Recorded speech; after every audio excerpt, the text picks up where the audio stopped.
Now that our little one has arrived, let's celebrate with a baby shower. Since it's your first grandchild, we're hoping for some extra love in the form of generous gifts. With a smug smile, I presented an envelope containing a sum of money, only to be met with a sharp rebuke. Only $300? Spare me the insult. That won't even cover a week's worth of diapers. Her words hit me like a sudden gust of wind, leaving me stunned and trembling. I'm Olivia, a 57-year-old office worker. My husband, John, manages an auto repair shop alongside our son-in-law, Mason, who's married to our eldest daughter, Ava. They specialize in luxury cars, and business seems to be flourishing. With the luxury car dealerships clamoring for their services and the hefty repair and inspection fees rolling in, Mason frequently quips, "You've got the business acumen down pat. I could learn a thing or two from you and step up my game." Mason and Ava tied the knot half a decade ago. Originally an ordinary office worker, Mason harbored a deep passion for automobiles. He pursued his mechanic certification and apprenticed under John. Although we don't share a roof with our daughter and son-in-law, our paths cross almost daily now that Ava has taken on a role as a secretary at her husband's garage. Our residence and their workshop may be separate, but their proximity ensures frequent visits. Sometimes I drop by and the four of us enjoy each other's company. Mason's affable nature and approachability make him feel like a natural part of our family. It's as if he's been our son all along. We do have a biological son, but ever since he ventured out for his career, our encounters have become scarce. William trails Ava by 2 years in age and never quite warmed to his father's profession. Upon graduating from college, he opted for a conventional corporate job. In his elementary years, he'd often proclaim, "I'll run Dad's shop when I grow up." Yet, as he matured, his aspirations took a turn. Running a repair shop won't cut it in today's world. I'm not keen on being coated in grease either. John never harbored explicit hopes for William to inherit the business. However, when William unequivocally dismissed the idea, a tinge of sadness crossed John's face. John had assembled a team of employees and found himself contemplating the road ahead. With Mason's arrival, he found himself envisioning a clearer future. If there were no heirs to the business, he resolved to give his employees a heads up, allowing them time to secure alternative employment. However, with Mason's involvement, he saw the prospect of leaving the enterprise in capable hands. Ava was caught off guard by the prospect of Mason succeeding her father, yet she couldn't help but feel a mix of surprise and relief as she inquired, "I always knew Mason had a passion for cars, but I never anticipated him stepping into my dad's shoes and taking over. But since William had no plans to carry on, it shouldn't pose any issue, right? My husband's business is thriving, and it seems like Ava is constantly probing me about whether William will eventually seek ownership of the shop." Ava's concerns aren't unfounded. There's something raw about William's wife, Emma. They tied the knot just 2 years back, and ever since they first visited our home to introduce Emma, she left quite an imprint. Upon their arrival, Emma's first words were, "This place has a very blue-collar vibe, doesn't it? Is this typical of self-employed folks' homes?"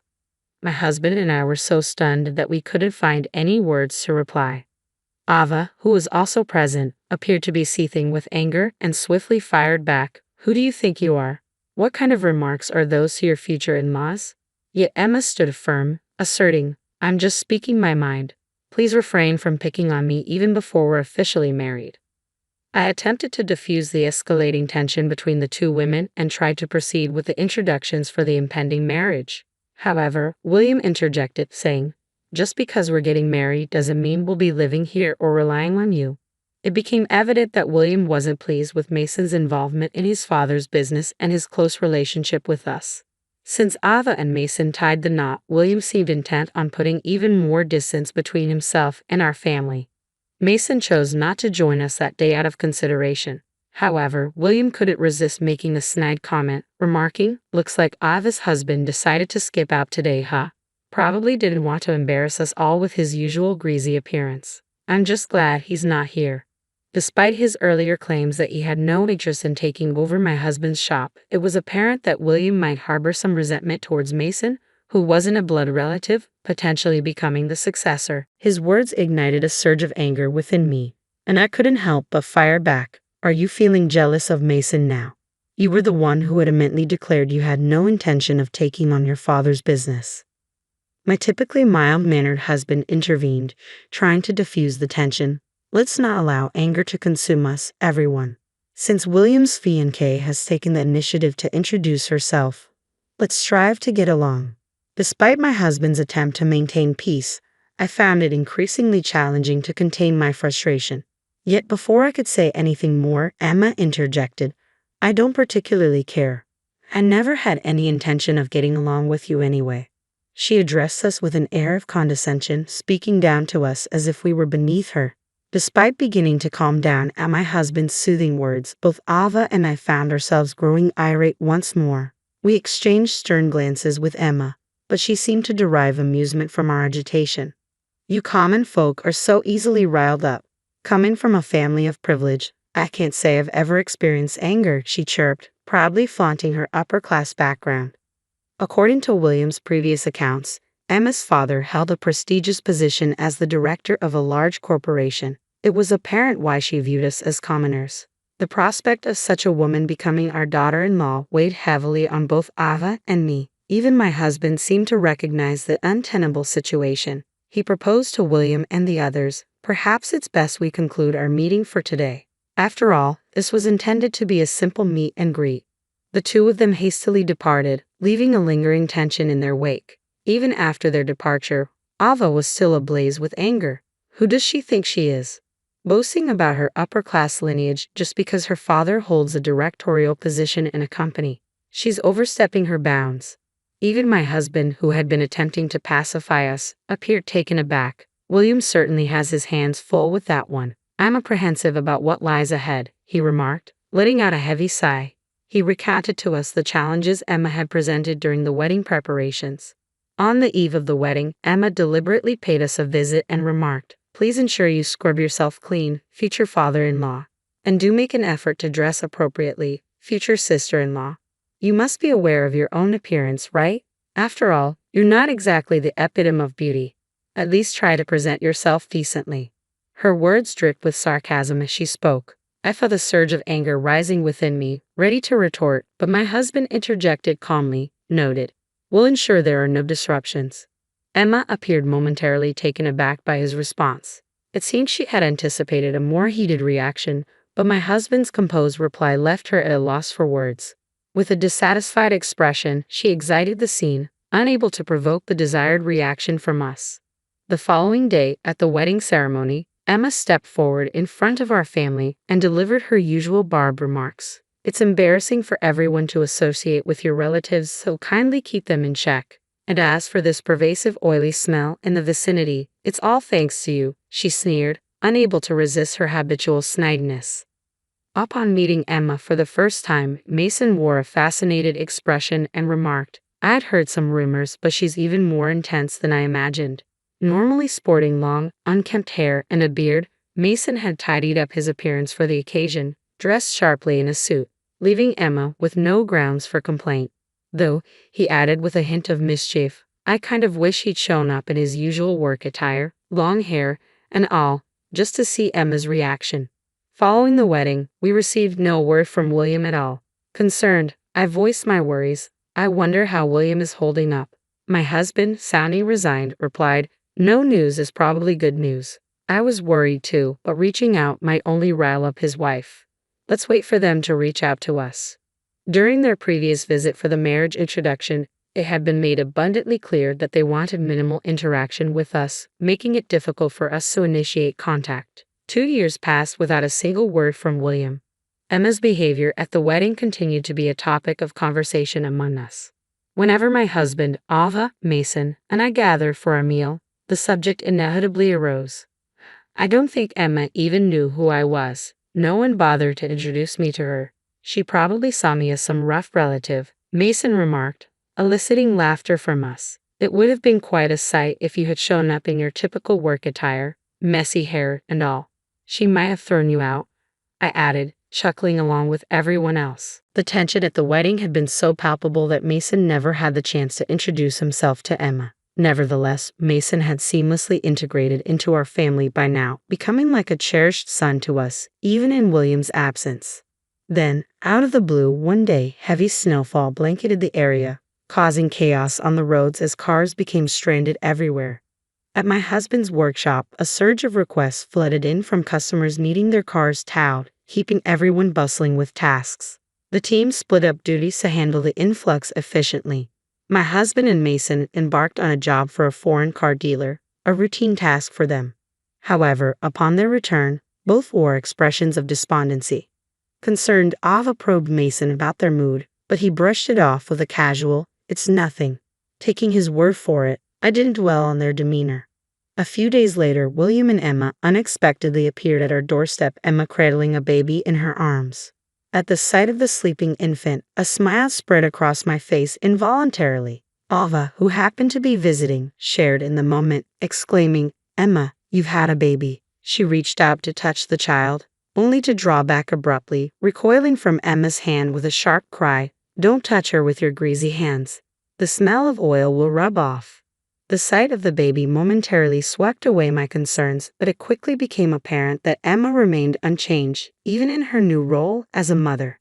As tensions thickened, Emma, true to form, remarked, "Now that our little one has arrived, let's celebrate with a baby shower. Since it's your first grandchild, please be generous with the gift money." Her words laced with the usual sarcasm. I hastily gathered $300 into an envelope and passed it to Emma. If I had foreseen the occasion, I would have prepared more thoughtfully. However, her sudden visit left me unprepared, with no time to gather more funds or inquire about her preferences. Snatching the envelope from my hand, Emma swiftly inspected its contents, her voice rising in indignation. "Are you kidding me? Only $300? That won't even cover the cost of diapers." With an uncharacteristic burst of volume, my usually composed husband abruptly reclaimed the envelope from Emma's grasp, his voice thundering, "You will not disrespect us like this. Is William even the father of that child?" His words echoed with a forcefulness I had never witnessed in him before.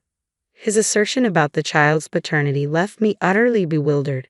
The intensity of my husband's outburst drew Mason from the rear of the room, his expression marked by confusion as he entered. Yet upon catching sight of Emma, Mason's countenance shifted to one of shock. In turn, Emma, upon noticing Mason's presence, betrayed a flicker of alarm, swiftly attempting to conceal her face. Upon spotting Mason, my husband challenged Emma, "Does seeing Mason jog your memory? You surely recall him from our discussion in your fancy minivan during the heavy snowfall. You were voicing your complaints to Mason. I bet you've forgotten his face." Despite my husband's pointed remarks, Ava, William, and I remained perplexed, all equally taken aback by the unfolding situation. My husband's next words only added to the confusion. "As the president you were with at the time is doing well, please convey my message. If he intends to engage in extramarital affairs, he should choose a time when it's not snowing, lest he be caught," he stated cryptically. At the mention of an affair, tension gripped Ava, William, and me. We exchanged incredulous glances, struggling to comprehend the gravity of the situation. Emma swiftly rebuffed the accusation, her denial tinged with evident fluster, a stark departure from her usual demeanor. "What are you talking about? The heavy snow? An affair? Your words make no sense," she protested, her composure visibly rattled. At my husband's cue, Mason retrieved his phone and began navigating through it. Meanwhile, my husband proceeded to fill us in. During the heavy snowfall, Emma and some other individual found themselves stranded in a luxury minivan. Mason and I went to their aid. At first, I didn't recognize Emma, but I found it peculiar that there was a baby present in the vehicle. I was heavily masked, sporting sunglasses and a helmet, so she likely didn't recognize me. However, Mason, with his distinctive long hair and beard, would have been memorable even with a mask on. As my husband concluded his explanation, Mason chimed in, "We have everything captured on our car's dashcam. She can't deny it." He extended his phone towards Emma, who gasped upon glimpsing the screen, quickly averting her gaze. Ava, William, and I peered at the screen in astonishment. Sure enough, the footage showed Emma and an unfamiliar man berating Mason. "We have a baby on board, and we're already moving. Hurry up." Emma's voice boomed from the screen as my husband and Mason worked to secure chains onto the opulent minivan. The two figures were caught whispering to each other amidst the commotion. My husband's expression darkened as he spoke. "The dashcam may not capture sound, but I heard every word. William is foolish to believe that child is his. You two said, Well, Emma, you're the fool for discussing your affair right in front of your father-in-law without even realizing it. In the midst of his revelation, William erupted, Eva, what are you saying? Is this true? Emma attempted to brush off the accusation with a forced laugh, insisting, of course it's a lie, though her pallid complexion betrayed her true feelings. Adding weight to the accusations, Mason interjected, didn't you mention divorcing William at the opportune moment? I heard you say it. You even mentioned ensuring child support. You seemed quite pleased about it. With each word, Mason unveiled more of the truth. Emma's agitation mounted, her hands trembling as she cradled her crying baby. Seizing upon the infant's distress, Emma pointedly blamed us. Look what you've done. The baby's upset because of your cruelty. I've had enough. I'm leaving today, she declared, storming out and leaving the flustered William behind. His face flushed with anger, William simmered in her wake, gradually regaining his composure once Emma had departed. Dad, what you said earlier, is it true? William sought confirmation from his father once more. His father silently nodded, prompting Mason to elaborate. Emma's lover happens to be the president of a company that does business with our shop. Word has it from some dealers that Emma accompanied him when he came to purchase a car. Apparently, he opted for a minivan because they were expecting a child, he divulged, providing intricate details. Overwhelmed, William lowered his head into his hands, sinking to a crouched position. Later, a DNA test confirmed what had been suspected. The child was not William's. Promptly, William initiated divorce proceedings. Meanwhile, Emma, defiant in her demeanor, scorned the idea of marrying a commoner like William, exclaiming, that was my mistake. However, the DNA results unveiled another twist. The child's true father was not the president, but another man, further complicating matters. It appeared Emma had been involved with yet another individual, one who was already married. In the ensuing divorce proceedings, William sought compensation from Emma as well as from her two lovers. Despite Emma's family flaunting their supposed high-class status, it was revealed that they were not as affluent as they claimed, resorting to borrowing money to settle the compensation in the divorce proceedings. Emma's affair with the president stemmed from her desire for a luxurious lifestyle. However, her hopes for a remarriage with him were dashed. Instead of tying the knot, she found herself facing a claim for compensation for breach of engagement on his part. Following his split from Emma, it appeared that William had developed a deep-seated distrust towards women. I'm never getting married again, William declared, opting to live independently. For my husband and me, the dream of our first grandchild dissolved. Yet our spirits were swiftly lifted upon learning of Ava's pregnancy. As a couple, we burned with joy. In a playful jab at my husband, Mason quipped, don't worry, the baby's definitely mine. With the arrival of the baby, we'll be moving in with Ava and Mason. It looks like we're in for an exciting chapter ahead, I remarked, anticipating the lively life awaiting us.